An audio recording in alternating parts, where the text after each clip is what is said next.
pamilya kong matibay. Sinurat ni Rowena O. Tabilog. Tigsik ko si Lola. Dawa siya gurang na. Dahil nawawala talento sa pagkanta. Tigsik ko si Lolo. Maluya na ang tuhod. Alagad, karoon na naglalayog. Pag naglakaw, mayong tungkod. Tigsik ko si Nanay.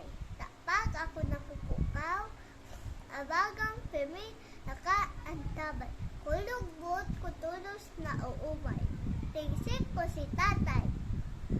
Sa diskurso matibay na marhay. Dawa si sayang kaulay, tatarabot, daing, sablay. Tigsik ko ang sakong pamilya. Padangat ko sinda. Sa indang mga kakayahan, na kuyang paarugan.